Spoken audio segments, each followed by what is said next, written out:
Welcome back, everyone. NBC News reported a story this week nationally. It has a local connection for us. 5 million people around the country suffering from Alzheimer's, and apparently 60% of them wander off at some point. There's a student in our area from Horace Mann High School in the Bronx, 16-year-old Ken Shinozuka, who's come up with an invention now to make Alzheimer's patients safer. It's called the SafeWander System, right? Yes. All right. Ken, first tell us about your personal connection and what made you come up with this. Sure. So my grandfather has Alzheimer's disease, and when I was 4 years old, my grandfather and I were walking in a park in Japan when he suddenly got lost. It was one of the scariest incidents I ever experienced in my life, and it was also the first incident that really informed us that my grandfather had Alzheimer's disease. And over the years, his condition got worse and worse, and his wandering in particular really caused my family significant stress. My aunt, his primary caregiver, really struggled to stay awake at night to keep an eye on him, and even then she often failed to catch him leaving the bed. So I became really concerned about my aunt's well-being since she was very fatigued during the daytime, as well as my grandfather's safety, since he could suffer accidents when he was wandering. Exactly, and there were some really compelling images of you singing to him and paying a lot of attention to him. So you had this notion in this mind that there's got to be a way to come up with something that we can keep an eye on him. Right. So take me through your thought process. Sure. So one night I was looking after my grandfather as he was stepping out of the bed, and the moment his foot landed on the floor, I had this sort of Eureka moment. I thought, why don't I put a pressure sensor on the heel of his foot? Once he steps out of the bed, the pressure sensor would detect an increase in pressure caused by body weight, and then send an alert to the caregiver's smartphone, waking him or her up. And so you started working and tooling around? Yes. Okay. All right. So you came up with something, and we actually are going to demonstrate it. Sure. Absolutely. With the help of our intern, Maggie Petrova. So go take us through it. Sure. She's wearing. Once your loved one steps out of the bed and onto the floor.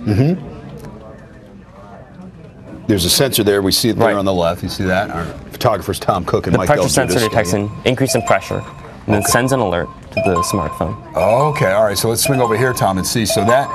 So you can be in the other room, you can be sleeping, this will go off, and you know your loved one has now taken a step. Right, absolutely.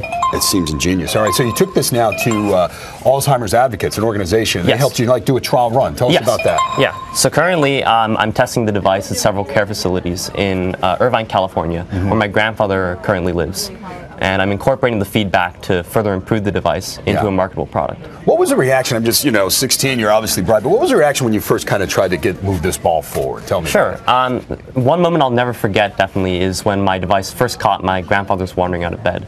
And at that moment, I was really struck by the power of technology to change lives for the better. And I really felt that this technology had the potential to improve the lives of caregivers who are caring for wandering patients, and also the patients themselves, and protect their safety. Okay, all right. So then how do you go about developing it, the physical kind of coming up with it and developing it and things like that? So I really faced three main challenges. The first one was creating a wearable sensor that was thin and flexible enough not to affect the comfort of walking, and that could immediately detect any wandering out of bed. Right. And the second challenge was developing a circuit that could communicate with the caregiver's smartphone and consume very little power while doing so.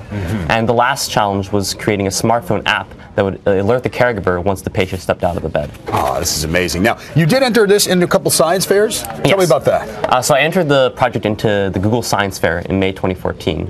And for that, I became a global finalist, one of the 15 global finalists from around the world. Congratulations. And I also won the Scientific American Science in Action Award, which is a $50,000 cash prize from Scientific American. Okay. How relieved was your family? And your mom is here. We'll get a shot of her, Maria, because we'll get a shot of her. Michael, right behind you. Thank you. That's Maria. How relieved was your family, though? I mean, they're excited for you and this great invention, but for your grandfather. Absolutely. My aunt has felt a lot less fatigued as a result of the device, and she's definitely benefiting a lot from its use. And my grandfather hasn't suffered any accidents as a result of the device.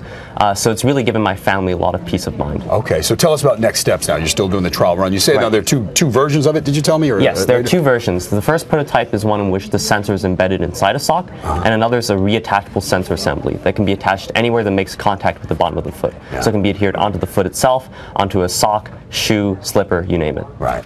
Okay. And so now they'll continue to do that, and then let's go mass market, or what happens? Right. Once I finish beta testing my device, and I'm planning on expanding my beta test later this year, I hope to commercialize the device and put it into the market to deliver it to those who need it.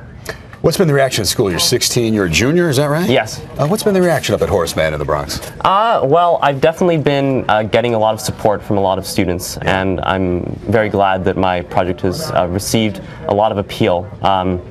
But at school, I'm just another ordinary kid, Yes. just leading a normal Among many life. bright, ordinary kids at Horace Mann. And ultimately for you, though, it comes back to your grandfather, though. Yes. doesn't it? Despite all the accolades and perhaps financial gain that may come, this comes back to your grandfather and others. Right. We mentioned 5 million suffering from it around the country. Right. All right, good. Well, we look forward to keeping up with you and your progress, and I'm sure many people who live with this are going to be grateful to you. Thank you. All right, thank you for coming by. Kenneth Thank you. Shinozuka. All right. When we come back, we will check NBCNewYork.com. No, we won't. We'll go to Comic-Con first. Then we'll check NBCNewYork.com. You got the wrong thing up, man. Sir Bloomberg.